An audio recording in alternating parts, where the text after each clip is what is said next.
Prayers, there were series of large explosions across Jammu and Kashmir, including Uri, Nagrota, Jammu, Udhampur, as well as a major series of Srinagar and Jammu. Pakistan decided to launch a massive retaliation that included fixed-wing aircraft, as well as drones, and also cyber attacks. They hit 8 air bases inside of India and Indian-controlled Kashmir. Important distinction, these are India proper as well as in Indian-controlled Kashmir, and those air bases, one of them they say that they've hit a sophisticated air defense system, and another one that they say that they've taken out a missile storage tank. Pakistan's military says the strikes are in retaliation of what it calls Indian aggression. Islamabad claims they have hit multiple military targets near the line of control. Pakistan responded with a relentless, a massive barrage of missiles and rockets, they say, Pakistan said,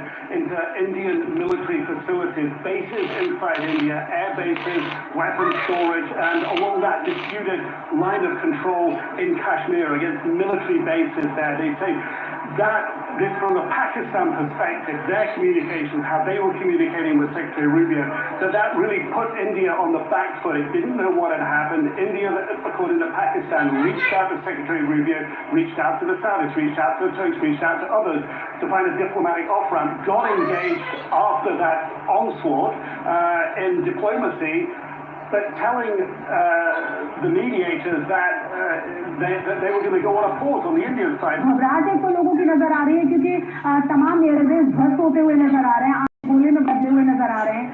सबसे ज्यादा जो चर्चाएं वो ये कि जब आप अपनी एयरवेज को नहीं बचा सकते तो जनता को क्या बचाएंगे। छोटी खबर निकल के सामने आ रही है, पठानकोट एयरबेस से हमला होया है। जियादादी के पठानकोट एयरबेस से हमला होया, दूसरे पास जम्मू एयरबेस से हमला होया।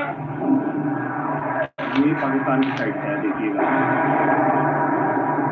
अब हमें आवाज से ही पता लग जाता है, जो सीधी बजाता हुआ तेजी से आता है और हमारे करीब 14 आवाज के साथ पड़ता है, वो पाकिस्तान की तरफ से फेंका गया, पुंछ पर फेंका गया।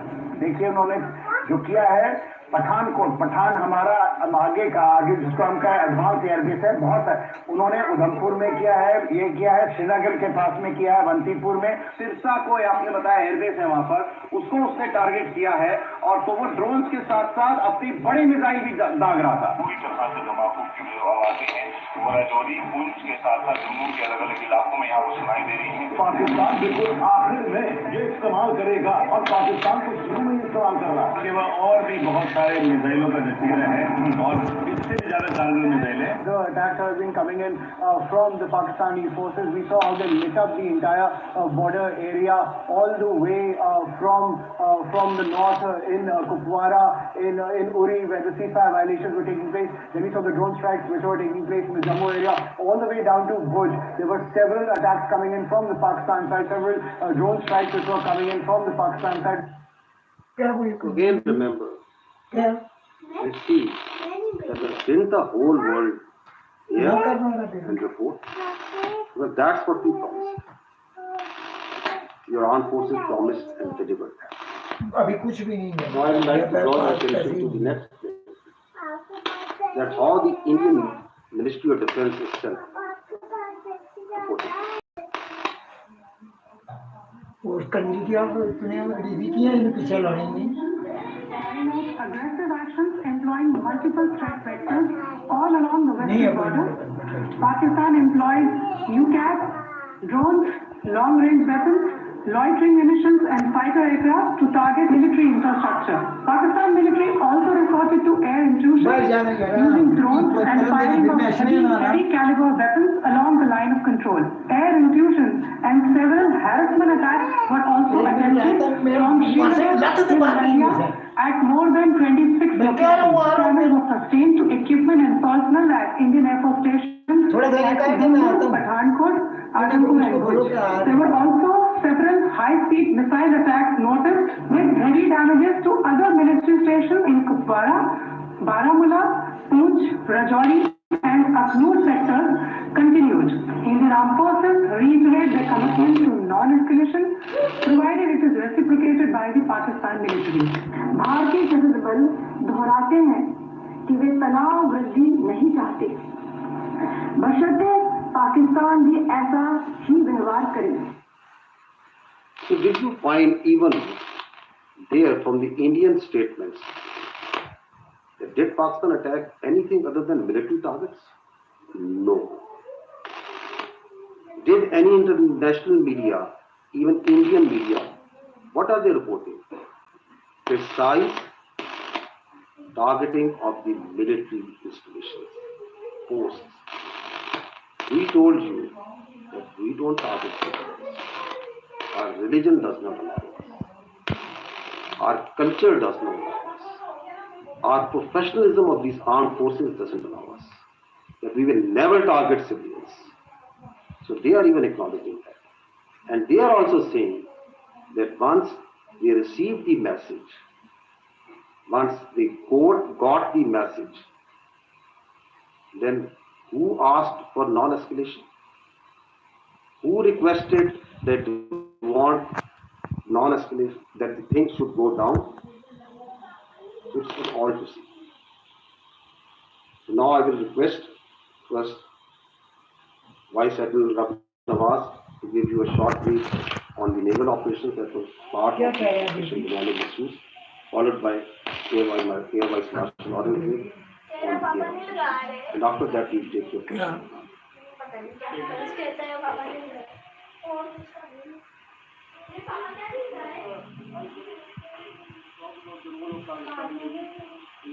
Pakistan during this particular crisis, and by the grace of Almighty Allah and with Almighty's help, we were able to defend Pakistan's sea frontiers and deter an enemy which is numerically superior. We kept the enemy at bay, and I'll just briefly talk about how we can execute our operation. So essentially, protection of Pakistan's maritime interests and seaboard defense is that of the task of the Navy. And Alhamdulillah, with the help of Almighty Allah, we were able to do that. On any given day of the year, we maintain perpetual readiness. And what that means is with our ships and submarines, they are stocked up, all the military logistics are stocked up. And for us, the transition from peace to war is not only swift, it's almost invisible. And when this false flag thing happened in the Indian illegally occupied Jammu and Kashmir, we immediately mobilized and we completed the operational deployments of Pakistani Navy fleet units and also the coastal command units in a matter of hours. Our submarines, ships and aircraft, they were in the respective areas where they were supposed to be, and we were ready to thwart any aggression from the sea. And go to the next slide. Ladies and gentlemen, maritime domain awareness, that is essentially to know what is happening in your area of interest. That is critical for the naval operations. And I'll just briefly talk about that, because to generate any response, you need to be aware of, the happening in your area of responsibility. And we were maintaining 24/7 vigil at sea. And okay. A couple of days back, there was a hype, you've heard about INS Vikrant approaching Karachi. And I'll just briefly tell you that we were keeping a very close eye on the activities at sea. And this is essentially the Indian Navy Surface disposition throughout these days. We had there a couple of ships in this particular area. They were moving around in this area. Another ship off Salala, which is operating over there. And this is the much talked about the Indian carrier. We were monitoring it right from the day one. On 30th of April, it was here, then it moved up there. Subsequently, it moved up there. And on the night of 6th and 7th May, it was back, close to Ratnagiri, very close to Mumbai. And then on 9th May, it was here, essentially 400 nautical miles away from Pakistani coast. And again, then it retreated back close to Mumbai. So we were keeping a very close track on this particular carrier movement. And there was no cause of concern at any time. The carrier comes closer to 400 nautical miles and even closer. That essentially simplifies our problem. So we were the Pakistan Navy Maritime Air Arm, in coordination with the flight component of Pakistan Air Force, they were corporate ready to generate any kind of response at that time, at all times. And I was in constant communication with the Deputy Chief of Air Staff, Air Vice Marshal Aurangzeb at all times, and we were just ready, if there is any aggression from the sea, we were there to respond effectively. And let me say another thing. That is, you know what the carriers, you've seen them in the movies, but as a professional military officer, I don't want to underestimate the enemy, but, let's just put the things in the right perspective. The INS Vikrant and the carrier, the Western carrier, there's a huge difference. Carrier which essentially served with 8 to 12 MiG-29, which was fairly essential to carry out its own air defense. The purpose of the carrier is power projection and to ensure air superiority in a given sea area. So with this,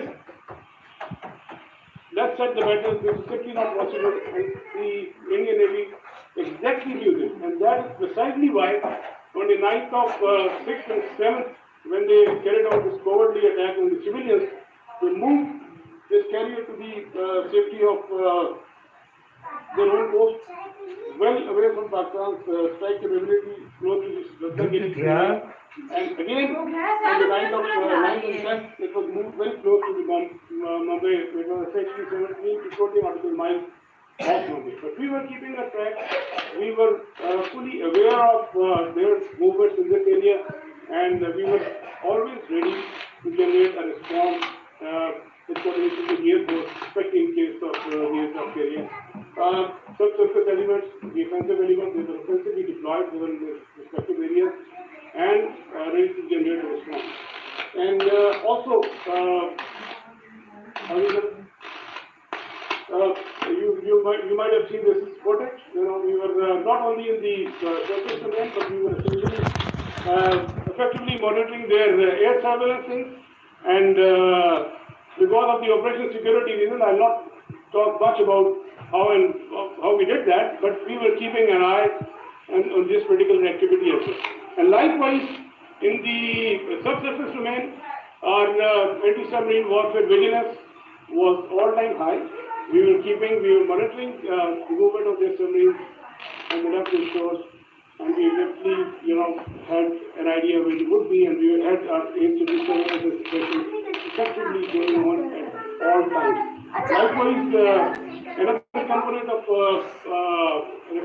Pakistan Navy's responsibility is the defense of the Greek area, where our coastal command unit is already there in close coordination with the अंदर जाओ भैन जो क्या कर जन्म में was to defend this particular area against any aggression from the sky.